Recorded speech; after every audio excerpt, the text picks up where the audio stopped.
le club Ararat TV de Richard Fandikian. Bonjour à toutes, bonjour à tous, c'est le Club Ararat TV Radio Dialogue. Vous retrouvez cette émission multidiffusée sur Radio Dialogue, également en podcast sur le site de la Chambre de commerce et d'industrie franco-arménienne ccifa-france.com. Vous retrouvez aussi cette émission sur les réseaux sociaux et notamment sur notre page Facebook, ainsi que dans le groupe Ararat TV, où vous pouvez poster vos commentaires. Une émission consacrée à la 5e édition du Festival national du livre franco-arménien Prix Charles Aznavour 2015, qui se déroulera le samedi 25 avril dans le grand hall du Palais de la Bourse sur la Canebière. Dans cette émission, nous parlerons d'un ouvrage en compétition pour le Prix Charles Aznavour 2015 intitulé « Le livre noir de la condition des chrétiens dans le monde ». Ouvrage qui regroupe les contributions des plus grands experts mondiaux, historiens, journalistes, observateurs, représentants d'ONG et personnalités religieuses, dont Monseigneur Jean-Michel Di Falco, l'un des 3 directeurs d'ouvrage. Dans quelques instants, le coordinateur de cet ouvrage publié chez XO Éditions, Samuel Lieven, journaliste au quotidien La Croix, qui sera donc en duplex avec nous. En studio, notre invité Garo Ovsepian, président de la Maison arménienne de la jeunesse et de la culture. Il est avec nous pour parler de l'année du centenaire du génocide arménien à Marseille. Garo Ovsepian, bonjour. Bonjour. Autre duplex dans cette édition, Françoise Rossi, journaliste à RMC puis à France 3 Côte d'Azur, qui publie Enfants d'Ararat, témoignage pour la reconnaissance du génocide arménien, un ouvrage préfacé par Yuri Djorkaeff. Elle nous parlera de son livre dans quelques instants, mais avant de commencer l'émission, la question jeu du festival, afin de gagner un exemplaire du livre Le Petit Nicolas en arménien occidental, publié chez Imav Éditions. La question jeu du festival est présentée aujourd'hui par une personnalité marseillaise qui connaît bien ce livre. Eh oui, bonjour. Alors, pour tenter de gagner un exemplaire du livre Le Petit Nicolas en arménien occidental, voici la question du jour. Dans quel lieu se déroulera la 5e édition du Festival national du livre franco-arménien? Je répète, dans quel lieu se déroulera la 5e édition du Festival national du livre franco-arménien? Mais attention, je ne dis pas que je brasse de l'air, Michel Drucker, loin de moi. Donc, pour répondre, vous appelez le vendredi uniquement entre 9h et 9h30, le 04 91 91 90 08. Et les 3 premières personnes qui nous donnent la bonne réponse gagnent un exemplaire du livre. Donc appelez vite, le vendredi entre 9h et 9h30, le 04 91 91 90 08. Voilà les débuts d'un jeune imitateur dans cette émission. Le magazine du festival. Voilà, nous sommes maintenant en liaison avec Samuel Lieven, journaliste au quotidien La Croix. Samuel Lieven, bonjour. Bonjour. Alors, plus de 800 pages, 70 témoignages, des reportages et des analyses d'experts de 17 nationalités, chrétiens ou non. Le livre noir de la condition des chrétiens dans le monde est un ouvrage à la fois imposant et ambitieux. L'actualité nous le rappelle malheureusement tous les jours. 150 à 200 millions de chrétiens sont discriminés ou persécutés à travers la planète. Alors derrière le constat sombre, ce livre souhaite mettre en lumière des témoignages et des éclairages qui vont au-delà de la simple question de la liberté religieuse, mais rappelle que cette hostilité, voire cette haine, Samuel Lieven, peut compromettre toute une civilisation. Oui, c'est vraiment ce qu'on a voulu montrer, que c'est pas simplement un ouvrage à visée communautaire qui serait écrit par des chrétiens à destination de chrétiens.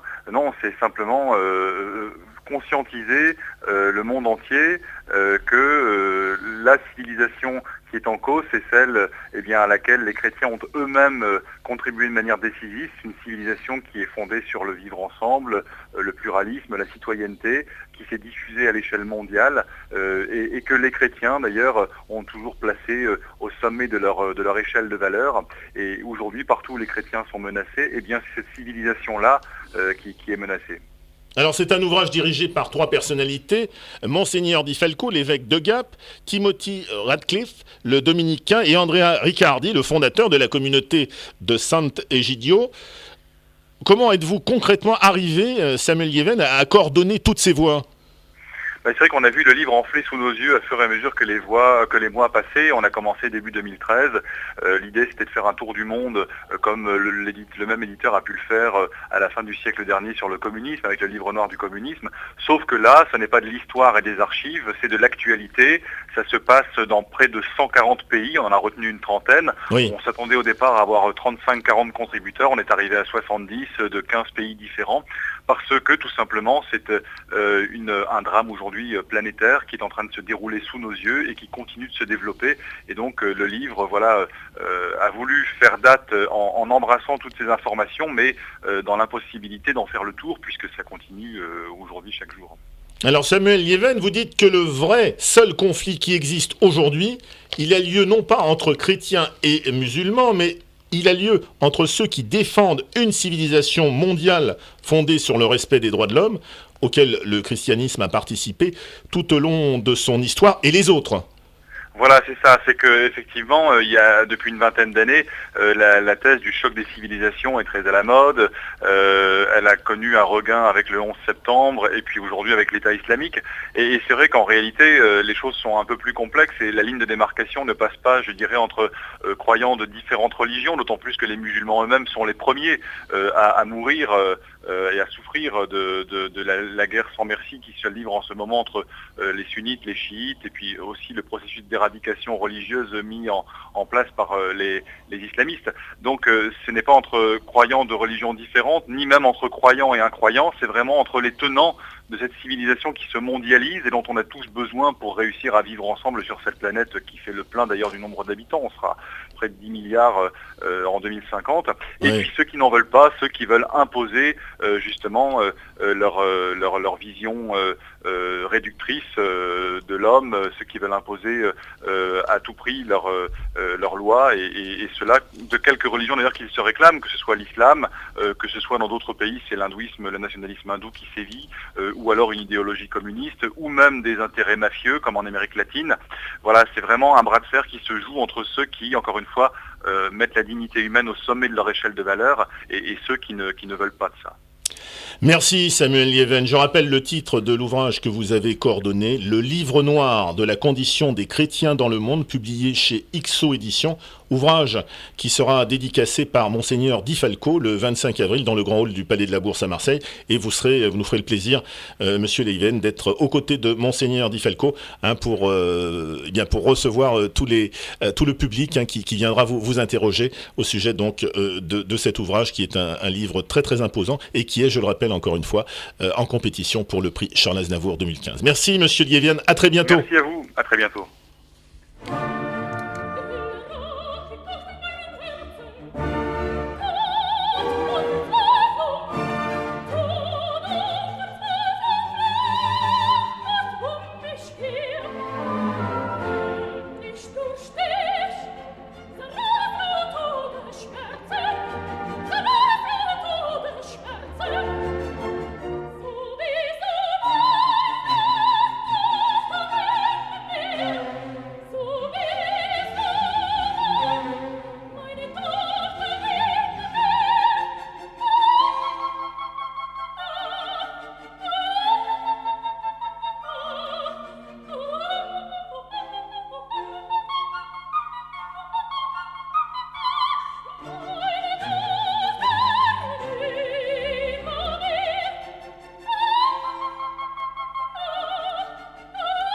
Et nous recevons Garov Sepian afin de parler de l'année du centenaire du génocide arménien à Marseille.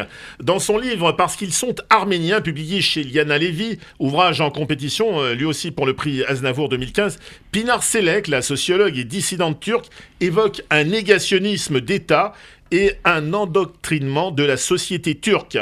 Un conditionnement qui débute dès l'école, explique-t-elle, d'après les livres que nous devions apprendre par cœur, ligne après ligne. Le diable nommé arménien était l'éternel ennemi du turc. C'est ce qu'elle écrit dans les premières pages de son essai. Alors, est-ce qu'en 2015, Garov Sepian, les Turcs sont toujours les éternels ennemis des Arméniens ? D'abord, je dois dire que l'année 2015, année du centenaire du génocide des Arméniens, c'est une année qui est chargée d'histoire.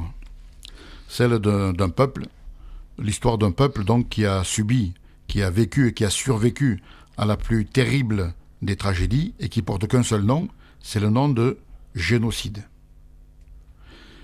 Alors, ce génocide qui a été donc scientifiquement organisé, conçu, scientifiquement exécuté, ce génocide correspond à la définition même que donne Lemkin en 1945 lorsqu'il définit le génocide arménien après la Shoah.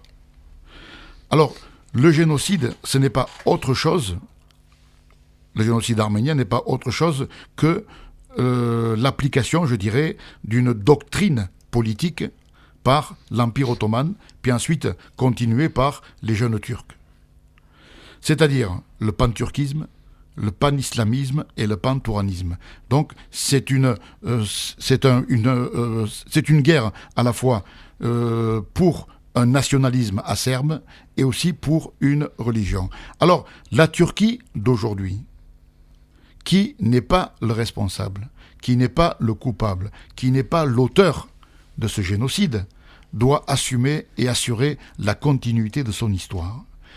Pourquoi ? Parce que le génocide aujourd'hui est une réalité factuelle.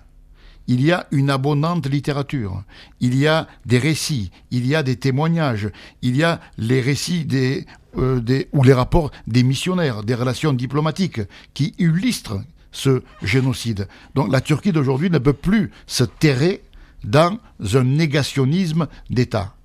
Car le négationnisme, ce n'est pas une opinion, ce n'est pas une conception. Le négationnisme, c'est un outrage à la vérité, c'est aussi une insulte aux victimes, aux rescapés, aux survivants et à leurs descendants. Donc aujourd'hui, nous demandons à ce que ces faits soient connus d'abord, et que de cette connaissance des faits, on passe à la reconnaissance et à la condamnation. C'est vrai qu'aujourd'hui, en Turquie, il y a un tabou. Ce tabou, Hrant Dink a voulu le casser. Eh bien, c'est lui qui en a payé les frais. Mais Hrant Dink, c'est celui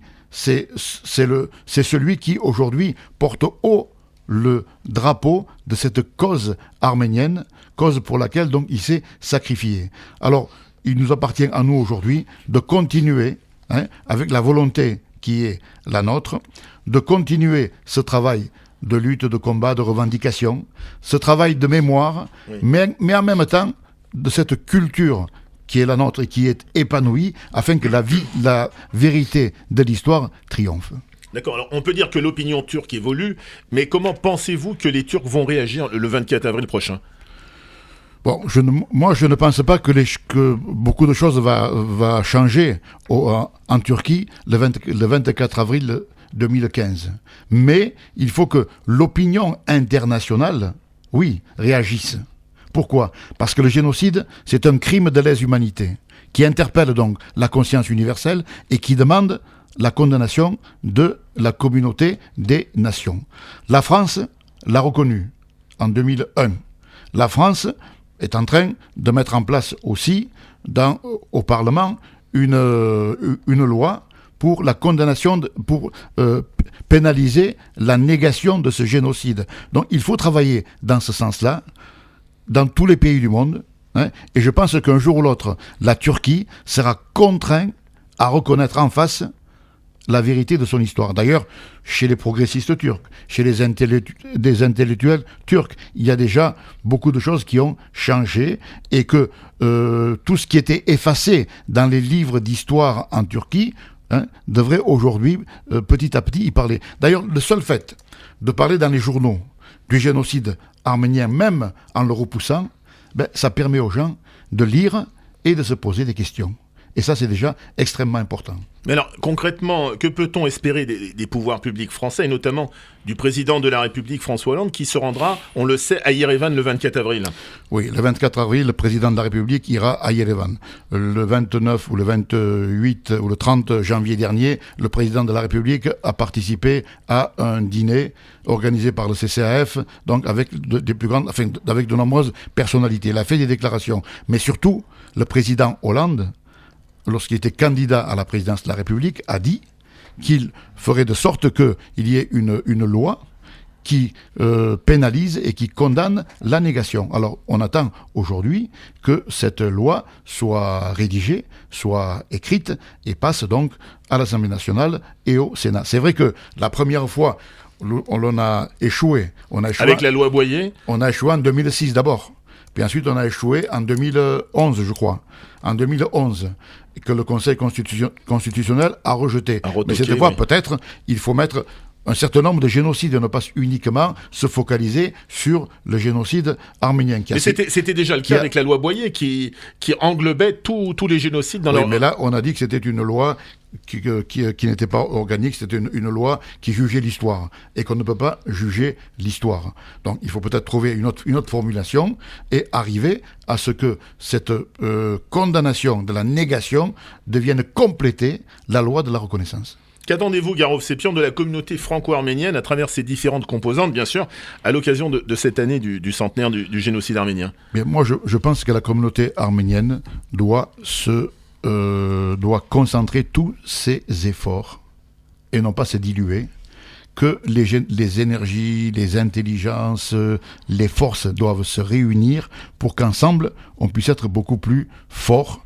et que notre voix soit entendue. Donc, aussi, pour l'ensemble, je sais bien que la communauté arménienne est formée d'un certain nombre d'associations, d'un certain nombre de collectifs ou d'organisations, etc. Mais il faut que l'ensemble de ces associations ou l'ensemble de la communauté arménienne réagissent ensemble dans cette année 2015, qui est une année symbole. Mais bien sûr que la cause arménienne, ça n'a pas commencé le 1er janvier 2015 et ne se terminera pas au 31 décembre. La cause arménienne, c'est un travail.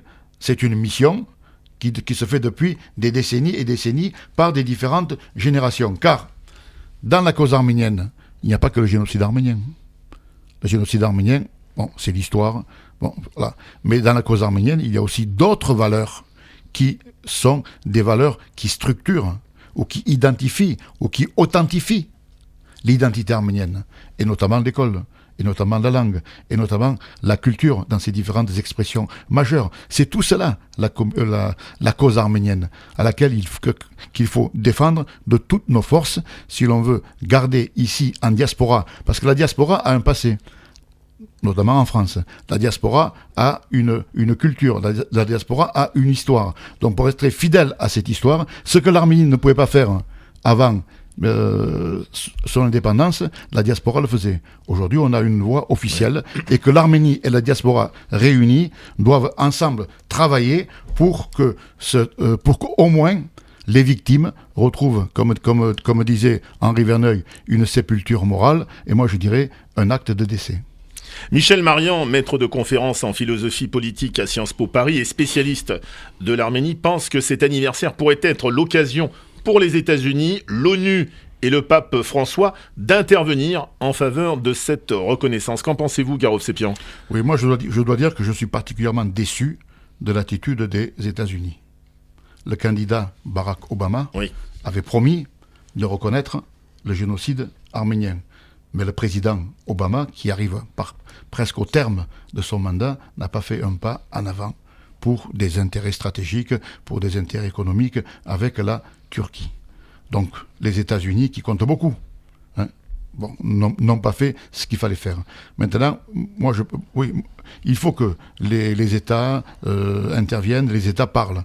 Mais moi, je crois beaucoup plus il faut croire en nos forces. Voilà. Il faut être rassemblés.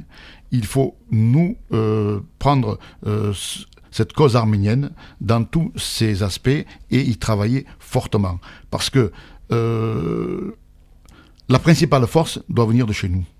Voilà. Il faut que les Arméniens aujourd'hui soient donc maîtres de leur histoire et dire à la face du monde que nous avons été oubliés.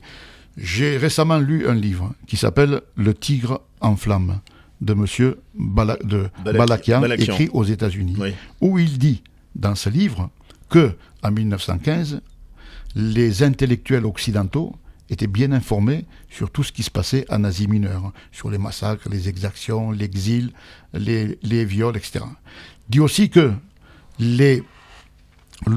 l'opinion publique était aussi bien avertie et que uniquement en 1915, dans le journal donc américain New York Times, il y a paru plus de 145 articles parlant des événements ou de l'actualité en Turquie sur les Arméniens, sur le génocide, sur les massacres d'Arméniens. Alors on ne peut pas dire que l'on ignorait, on ne peut pas dire que ceci a existé, mais l'Occident a tout sa responsabilité dans ce génocide. Donc il appartient à l'Occident aussi et à l'ensemble des pays du monde donc de faire de sorte que la vérité triomphe et que la Turquie finalement accepte que oui, entre 1910, 1915, 1909 ou bien en 1895 ou 96 avec le sultan Abdülhamid, il s'est passé quelque chose en Turquie, il y a eu des massacres et ces massacres donc répondent à la définition même du mot génocide. Alors oui, il y a génocide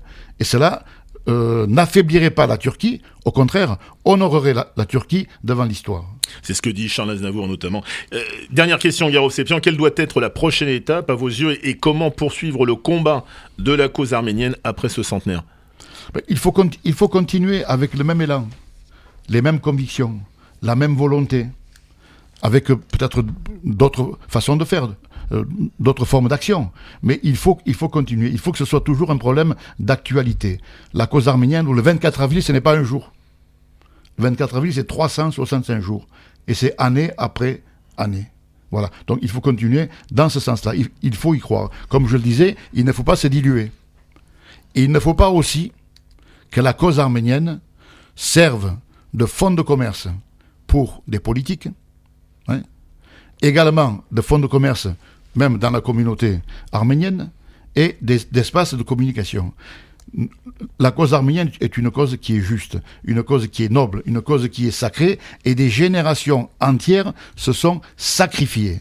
Donc aujourd'hui, l'histoire doit retrouver sa vérité, et aujourd'hui, l'identité arménienne également doit être authentique à travers ses vecteurs principaux.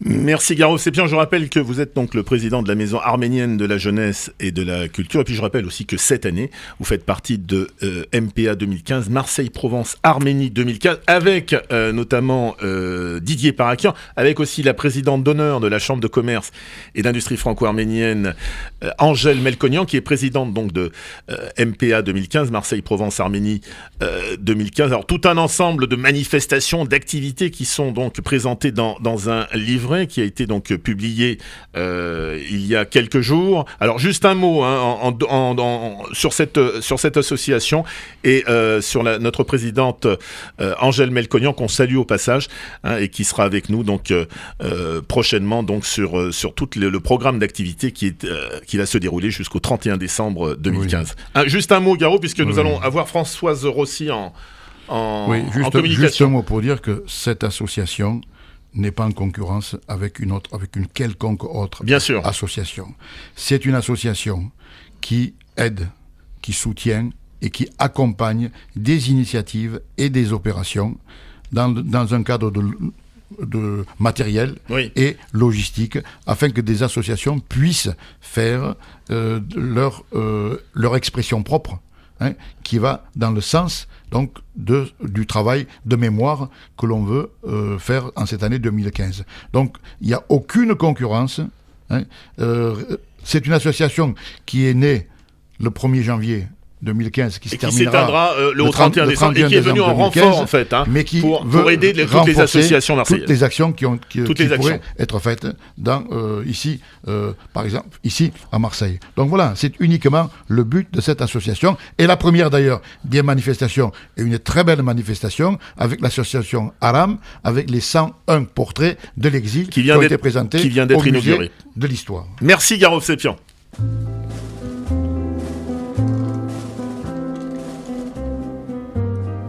Le magazine du festival. Voilà, nous sommes maintenant en liaison avec Françoise Rossi pour le livre qu'elle publie chez l'Harmattan et qui s'intitule « Enfants d'Ararat, témoignage pour la reconnaissance du génocide arménien », livre préfacé par Yuri Djorkaev. Françoise Rossi, bonjour. Oui, bonjour. Alors, il nous reste 3 minutes, Françoise, donc on va être assez rapide. Votre carrière s'est déroulée dans le journalisme, notamment à RMC, puis à France 3 Côte d'Azur. Petite, vous suiviez les mutations de vos parents, de métropole en Martinique, en passant par l'Allemagne et l'Afrique. À 17 ans, vous comptiez pas moins de 22 déménagements. Alors, est-ce de cette jeunesse mouvementée que vous est venu le goût de la rencontre avec les autres, Françoise ? Oui, c'est certain. Alors, vous dites en parlant de votre livre, je n'avais au début de cette aventure jamais imaginé une seule seconde l'ampleur qu'allait prendre ce projet. Pour tout avouer, je ne connaissais rien à la communauté arménienne ni à son histoire. C'est une histoire incroyable. Hein. Racontez-nous comment est né ce livre. Oui, tout à fait. En fait, j'ai voulu. Mon but premier était de rencontrer des gens pour préserver le patrimoine familial et essentiellement des récits de vie. Je cherchais des gens qui souhaitaient transmettre leur histoire. Et puis dans la famille, moi j'ai mon frère qui était en classe avec Garo Mardi-Rossian. Oui. Donc de là est partie toute l'histoire. J'ai demandé si je pouvais rencontrer les gens de la communauté. On m'a dit mais c'est une communauté très pudique. Si tu veux faire quelque chose, vaudrait mieux transmettre l'histoire de la communauté. À ce moment-là, les gens parleront. Et de là a commencé toute l'aventure. Voilà, alors vous dites, c'est greffé la volonté de recueillir ces témoignages afin de les faire connaître pour qu'enfin soit reconnu ce génocide, pour qu'enfin toutes ces familles puissent panser leurs plaies qui ne cessent de saigner, dites-vous. Oui, tout à fait. Moi, je me suis rendu compte en regardant des livres d'histoire, notamment de ma fille qui était à l'époque en 3e, à part le mot génocide arménien, ils ne savent même pas ce que c'est qu'un génocide, ils ne savent pas où se trouve l'Arménie, la Turquie. Oui. Il y a vraiment un manque certain. Donc, au-delà du recueil de témoignages, pour cette communauté, je me suis fixé une mission est apparue à moi, en fait. Et depuis la publication de ce livre, je vais dans les lycées, les collèges, notamment aux alentours de la date du 24 avril, pour expliquer, raconter le génocide arménien. Voilà, alors vous dites aussi, si je peux apporter ma petite pierre grâce à ce livre, comme la récupération d'extraits de certains témoignages par ceux qui rédigent les livres d'histoire pour les classes de collège, ce serait magnifique. Ce serait pour moi un vrai cadeau, dites-vous. Ah oui, ce serait magnifique de pouvoir enfin exposer dans ces livres, avoir plus qu'une page. Parce que je pense que quand on est ado, on retient mieux l'histoire par les petites histoires. Oui. Ce sont de toute façon les petites histoires qui font la grande histoire. Donc à partir de là, je pense qu'il est nécessaire pour attirer les ados et les générations futures qui vont voter, notamment pour l'entrée de la Turquie dans l'Europe, qui puissent voter en connaissance de cause. Tout à fait. Voilà. Merci. En attendant, c'est vous qui faites un beau cadeau aux Arméniens de France avec ce livre dont je rappelle le titre, Enfant d'Ararat, témoignage pour la reconnaissance du génocide arménien, avec une préface de Youri Djorkaeff. Livre que vous dédicacerez le 25 avril à Marseille. Merci Françoise Rossi. Merci à vous. À très bientôt. À bientôt. Au revoir. Merci. C'est la fin du Club Ararat TV Radio Dialogue. Merci à vous d'avoir participé à cette émission. Merci Garov Sepian d'être venu à ce micro. Merci à vous toutes et à vous tous de votre attention. Vous retrouvez cette émission en podcast sur le site ccifa-france.com. En attendant de vous retrouver dans un prochain numéro du Club Ararat TV, je vous souhaite de passer une excellente semaine et je vous dis à très vite sur Dialogue.